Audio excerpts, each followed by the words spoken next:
Now as we turn to the awards ceremony, I'm going to ask Jack Templeton, Bob Friedman, and Susan Goldberg and Walter Russell Mead, of course, to ascend to the podium for the presentation of the Benjamin Franklin Award for Public Service.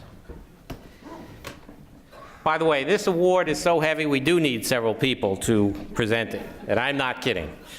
Bob, why don't you hold it for now? And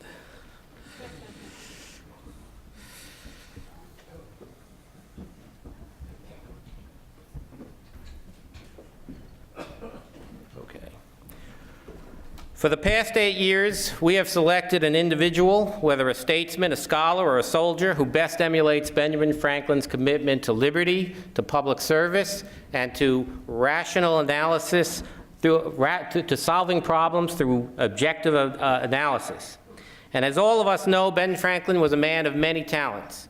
He was a printer, a writer, a political theorist, a diplomat, an inventor, a scientist. Have I left anything out? Yes, a founding father of the United States of America. What some of you may not have realized, he was also one of this nation's first bloggers and the founder of the first think tank, which he called a junto. And so Walter Russell Mead fits right in with Ben Franklin.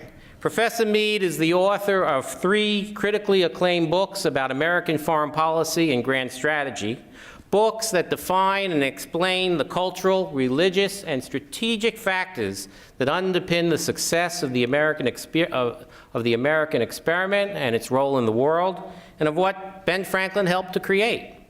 So after writing 3 books, after working at one of the nation's most prominent think tanks, teaching at one of the premier universities, serving as editor-at-large of one of the more prominent and significant journals on public policy, writing op-eds for the most important newspapers and magazines in this country and abroad, he has become one of the nation's leading bloggers in the great tradition of Ben Franklin.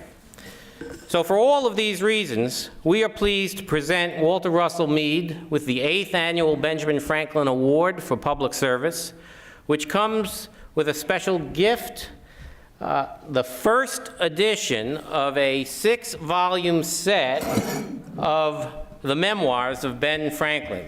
We're not going to take out all those volumes, but just to demonstrate that it's real. IRS, please note, it's real. It's a fantastic book. Thank you very much. This is extraordinary. It is. Really extraordinary. Okay, so let me just...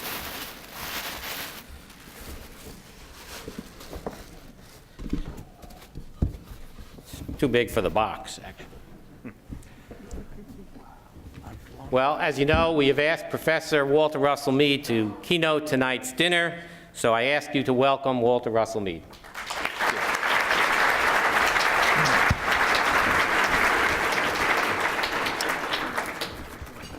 Well, thank you all for the award, which has just blown me away, and then the gift of the books, which is really something special.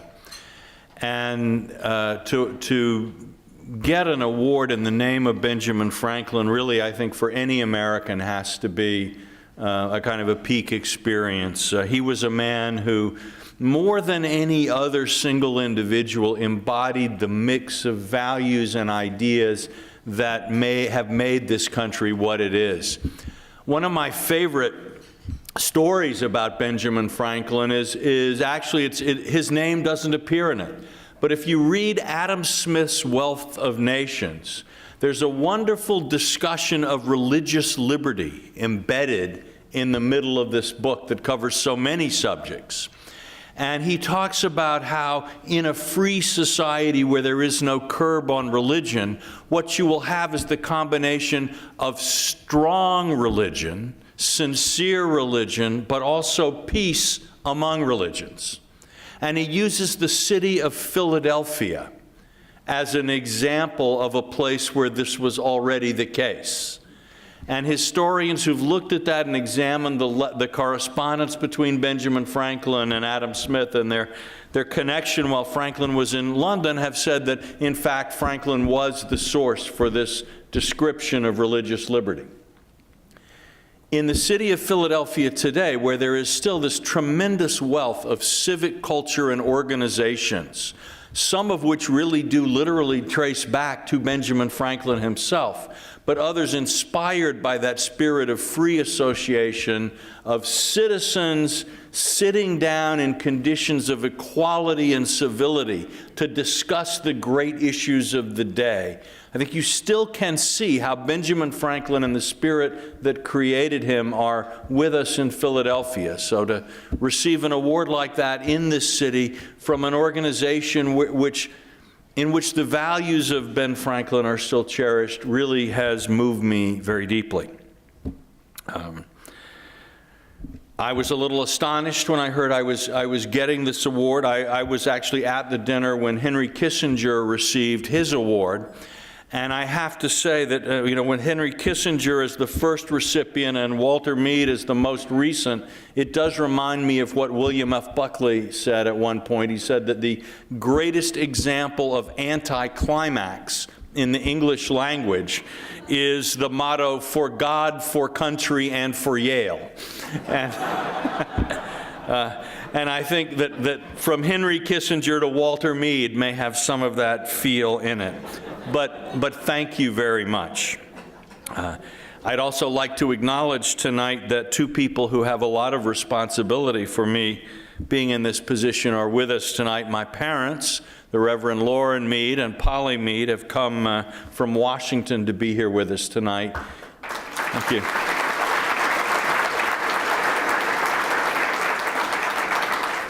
It's a great blessing to be able to share moments like this with people who mean so much to you. So,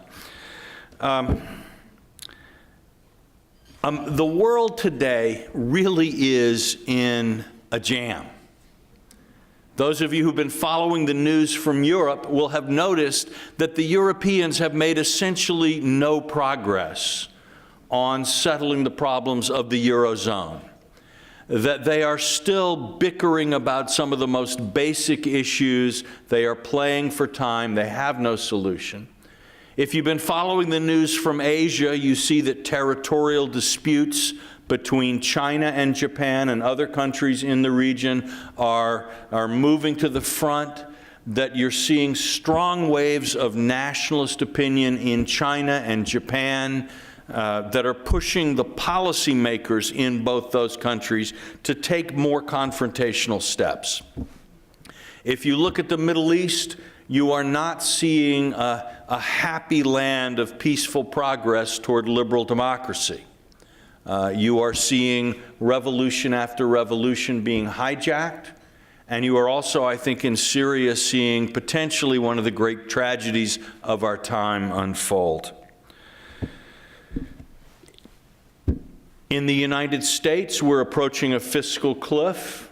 If there are any good plans or any real determination on either side to avoid driving right over that fiscal cliff, I haven't seen them yet.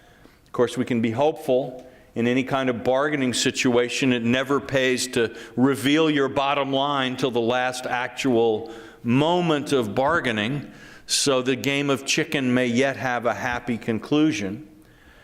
We are seeing, in my view, a profoundly misguided reform of our health care system that will now, I think, be entrenched, will probably be causing economic losses for some time to come, and will have the net effect, I think, of making it harder to do the things that need to be done in American health care.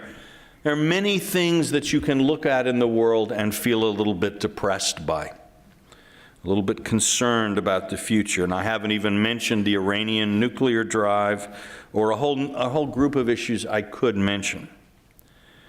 I travel around the world a lot. I talk to people from many countries. I certainly, in blogging, I spend a lot of time reading the press. And we've had for the last 2 or 3 years, or even a little bit longer, this growing sense of America is in decline Ian Bremmer at Eurasia Institute talks about the G0. No country is in a position to lead the world.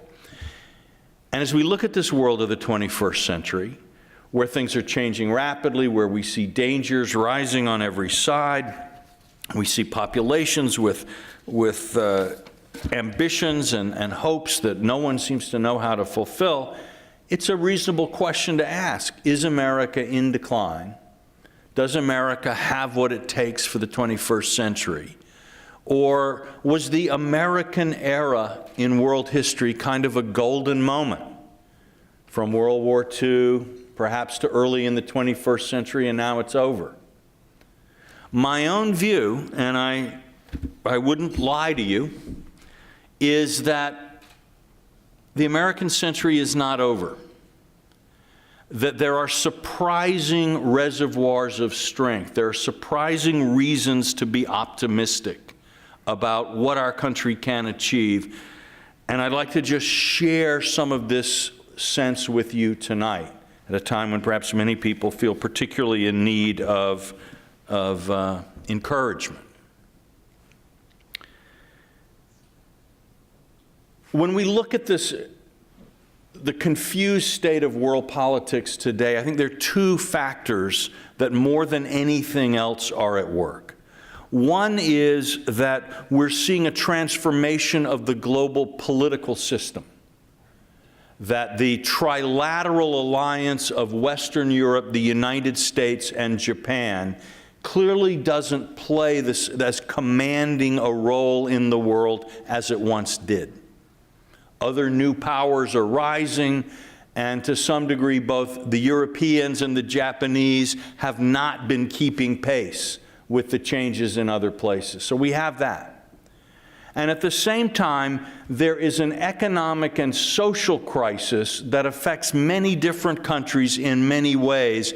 It's a kind of a crisis of the industrial society that we knew in the 20th century. An economic and political crisis that is affecting Western Europe, Japan, the United States, but is also affecting countries in other parts of the world who've hoped to become like those European and American modern economies with a mass middle class with good living standards for the average person based on essentially a manufacturing economy. This system as a whole is not working as well anymore, and it's causing a lot of concern. It is, I think, one of the driving forces behind some of the problems that we see in Europe, the United States, and Japan. But let's start with the political transformation of the world and ask ourselves, really, does this mean the end of the American era? I would argue not.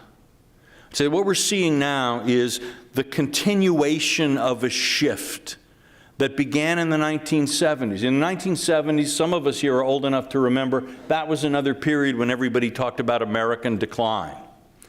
Then it was Europe and Japan that were rising.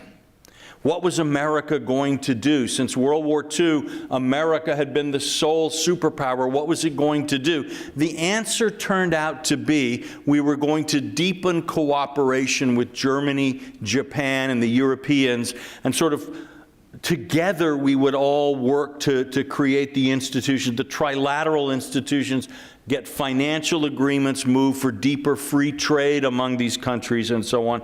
In our language of today, we were asking Germany and Japan to become responsible shareholders. Many people at that time saw this as evidence of American decline, because after all, we were inviting other countries to help us out. But I say much more profoundly, that was a sign of American success. In 1945, if what America wanted was to be the sole power of the world, the biggest power ever, the power that everybody else had to court and pay attention to, we had it.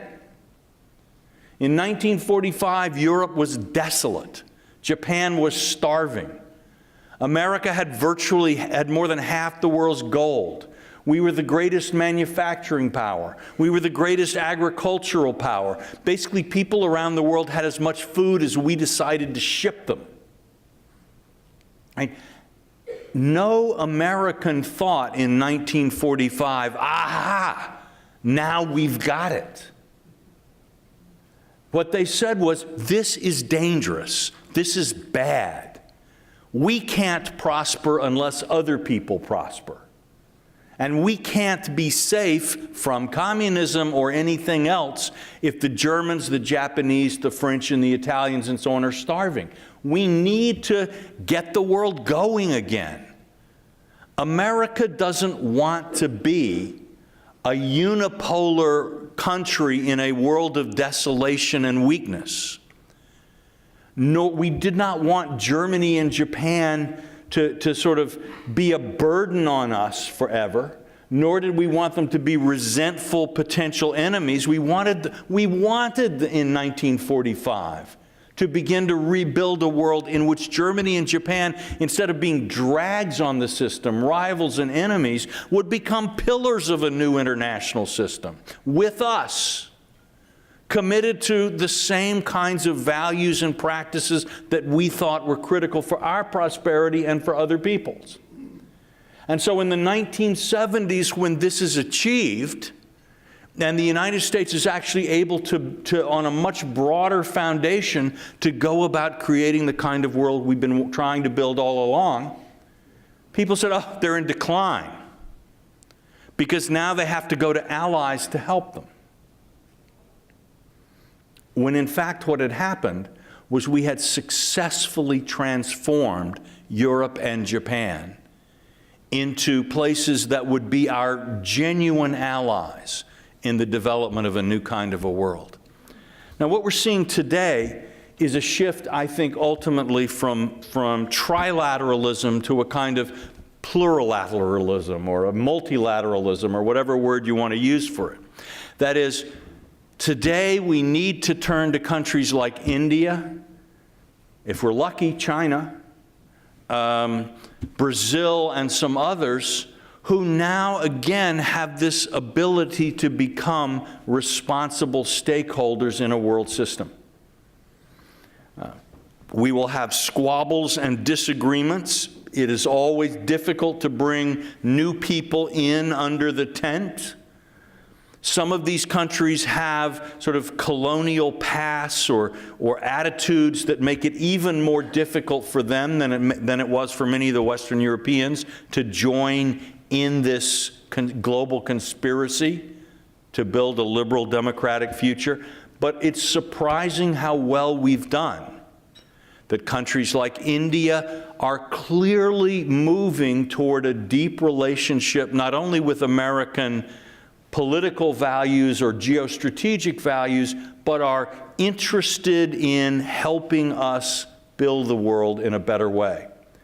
When Myanmar began to change and began to look away from China and began to look at what is it going to do for the future, there are trade missions from Japan. There are trade missions from India, Australia, Indonesia. A lot of countries are interested in building the same kind of Asia that we would like to see.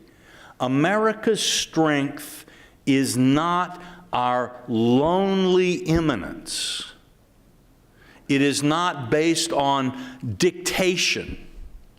Our strength has always been that our interests align more naturally and more easily with the interests of more important countries and stakeholders around the world than other powers. That's the foundation of our power. It is as strong as ever. It may be becoming stronger. You know, Chiang Kai-shek, when he was the ruler of China during World War II, drove a lot of Americans crazy. General Joe Stilwell, in particular, was driven crazy by the man he kept calling the Peanut. And at one point, he was driven to write, you know, Chiang Kai-shek's title was Generalissimo Chiang Kai-shek. And Stilwell wrote, things would be going a lot better around here if he did more generaling and less issimoing. Right? America is not a power that is interested in issimoing. the sort of feathers and pomp of empire. We are interested in getting things done. We are now building alliances with more countries to help us get more things done. It looks good. But there's another issue that is more complicated, I think, and more troubling and more important for the future of the 21st century, perhaps. And that is this thing I referred to earlier, the fact that the form of society that developed in the 20th century, the kind of late-stage manufacturing economy, is no longer working very well.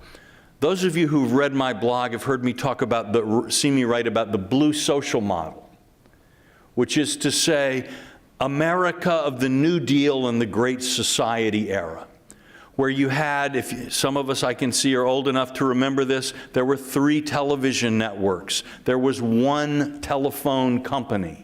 The economy was ruled by a handful of oligopolistic, or in some cases monopolistic firms. They almost always had unionized workforces. The prices they could charge and the things they could do were tightly controlled by the government. And what essentially happened was, from year to year, rising productivity and the rents of oligopoly were divided between unions, management, shareholders, and the government. And it was a very stable system. And people had jobs for life in these things. It was a closed national economy. There wasn't a lot of competition with Germany and Japan in those days. The Japanese, we used to laugh, remember, at the low quality of Japanese paper umbrellas or other things that were made in Taiwan or made in Japan. People would snicker. We're not snickering anymore. But what has happened in not just the United States, but in every advanced industrial society, is with globalization, with free trade, with the lifting of restrictions for all kinds of necessary reasons on these old oligopolies and monopolies, that stable system has broken down. American industrial workers now have to compete on a wage and productivity basis with workers in China, with workers in other countries around the world. It's a difficult thing. It's not a bad thing, I think, ultimately. It's better than a war with China to see other countries beginning to industrialize and move forward. It's not something we can stop by an act of will. But Marxists used to call this Fordist society, the society of a stably managed capitalist order based on mass prosperity through high wages in manufacturing, based on the idea, of Henry Ford paying his workers $5 a day, back when that was a lot of money, on the theory that if the workers didn't make money, they couldn't buy Ford cars. So that's why this is called Fordism. It's not working anymore. Besides this problem, we have coming at us the problem that Bismarckian social insurance programs don't work if the next generation isn't bigger than the older generation.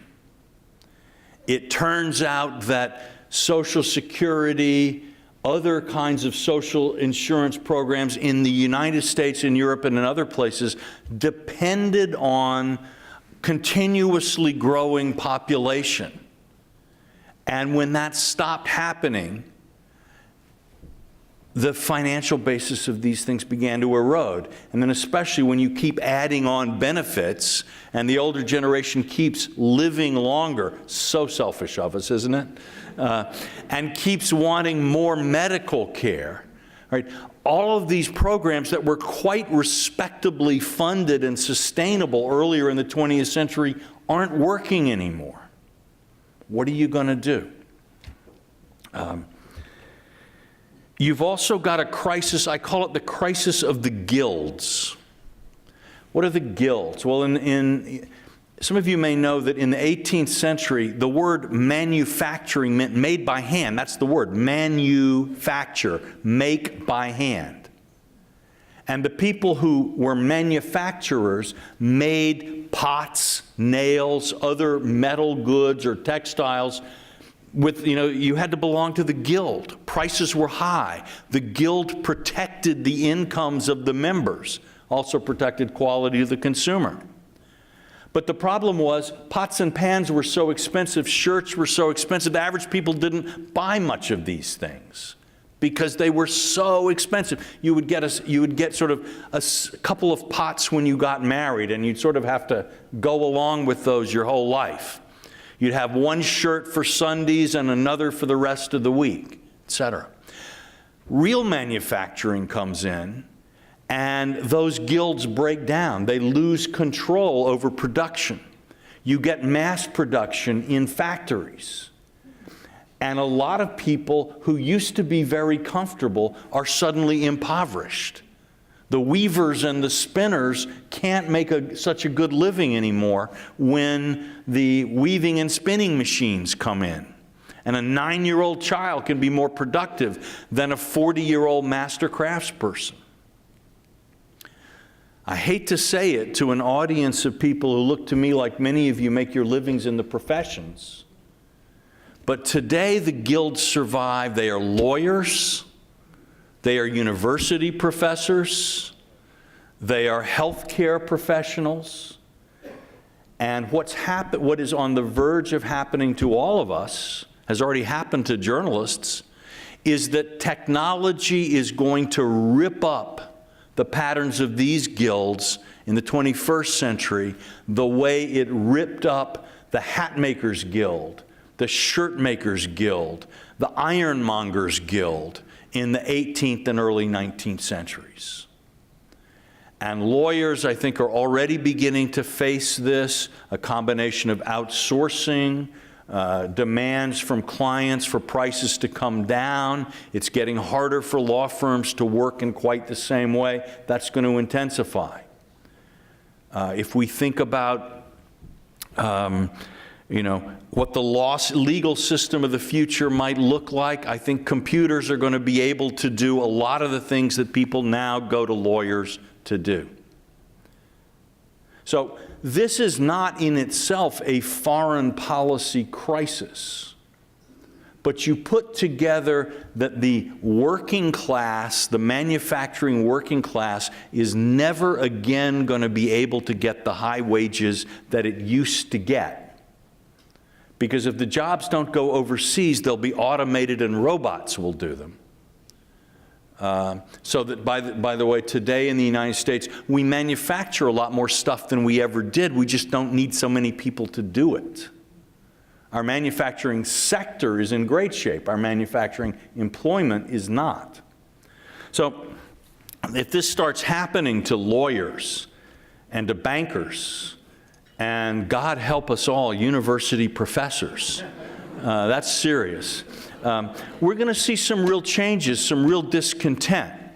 Now, my view is that this is all fundamentally going to be a good thing.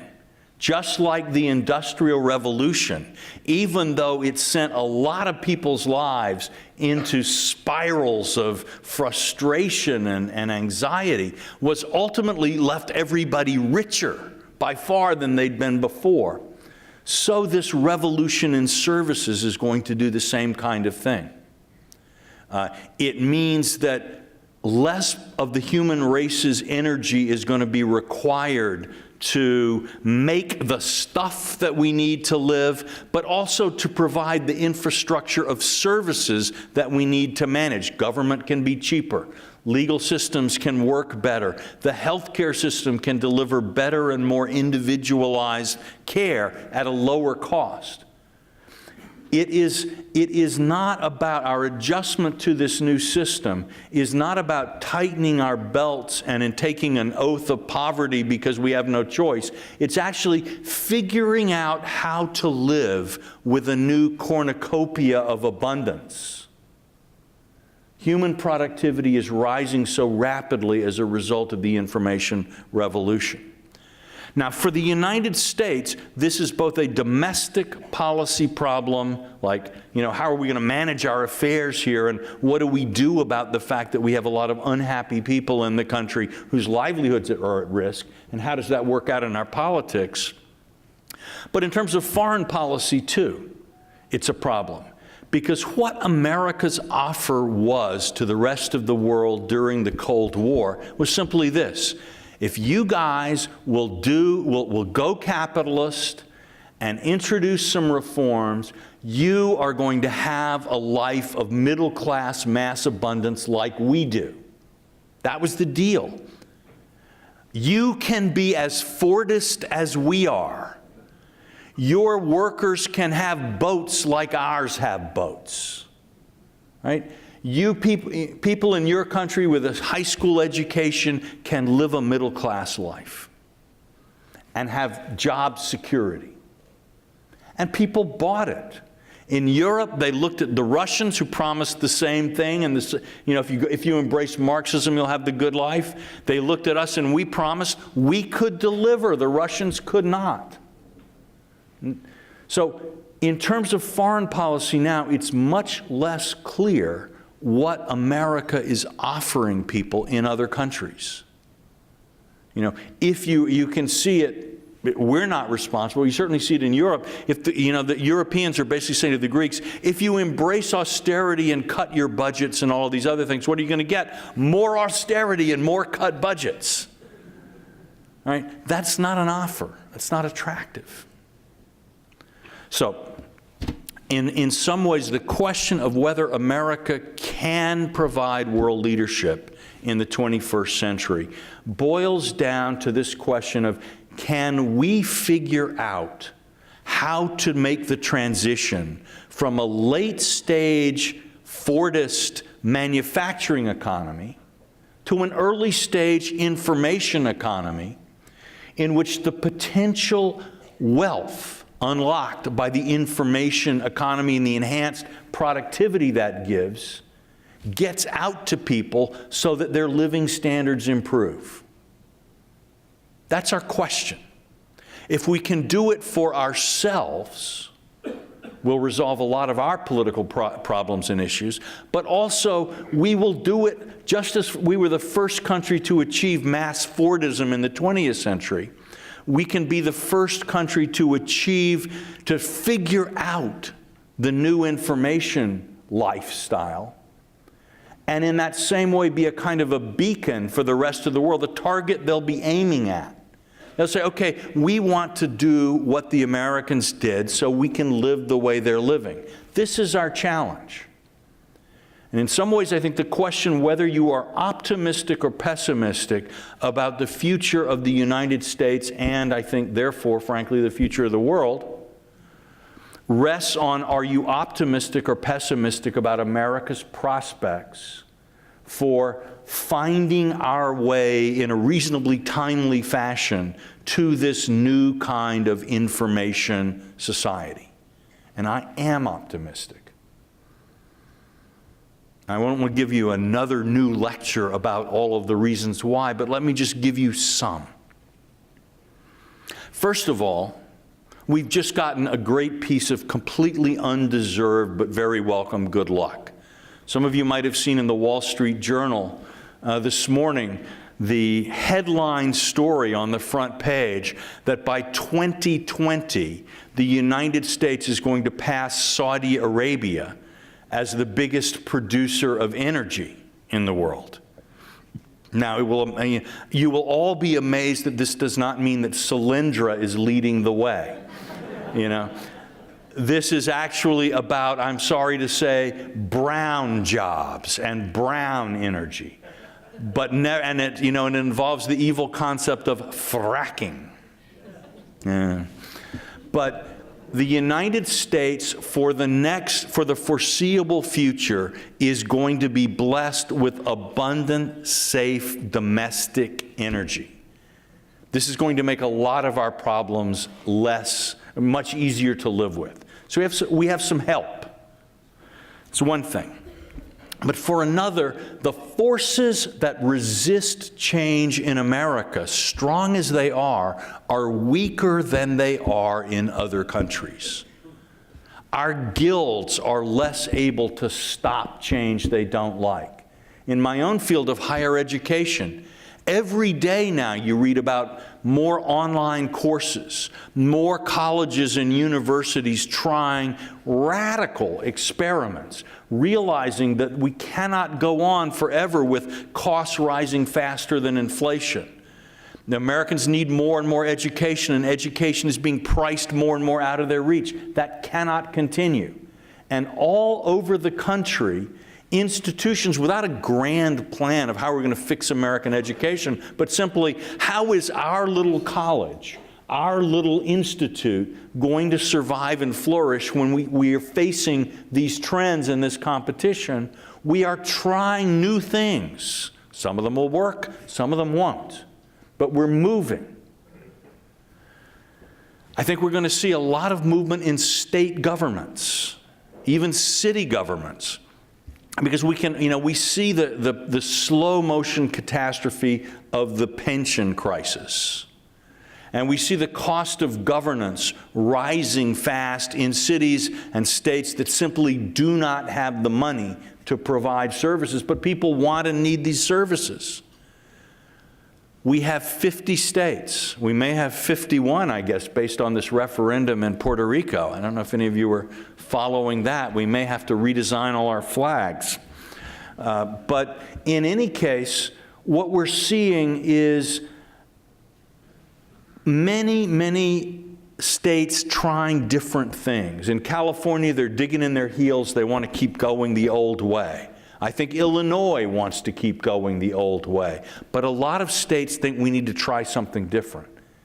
And what will happen is, if it works in Indiana, somebody is going to say, let's try this in Kansas. And they're going to try it in Delaware. And so I think what we're seeing is that in the American system, the economic pressure of failure forces innovation. So that may be, at the end, the greatest reason for optimism in America, is that failure is a driver of success. That when things are not working, Americans start looking for other ways to do it. So I can't give you a grand plan on how we're going to solve this transformation from manufacturing to information as the basis for our economy. I can't tell you what 7 things the federal government should do to make this happen, because I don't think that's the way it's going to happen. You're going to see firms, you're going to see businesses, you're going to see cities, you're going to see states, you're going to see individual people taking advantage of new opportunities, trying to sidestep institutions and cost structures that don't work anymore. And American society collectively will move to a higher plane, probably just a little bit faster than anybody else. I think we're in for some tough years. Sometimes I look at our current period of history and I compare it to the Gilded Age. You know, the period between, say, 1865 and 1900. Most of us can't remember the names of many American politicians in that era. It was an era with a lot of corruption, when people were constantly running around wringing their hands about how American institutions weren't working. There are all kinds of problems, and everything was just a mess, and in many ways it was. You have the robber barons, and you have pollution, and you have exploitation of children in factories, on and on and on. But after 35 years of failure, Americans looked around and realized that we'd actually created the world's greatest industrial economy without great political leadership, without a grand national plan. We just did it. I think we're going to do it again.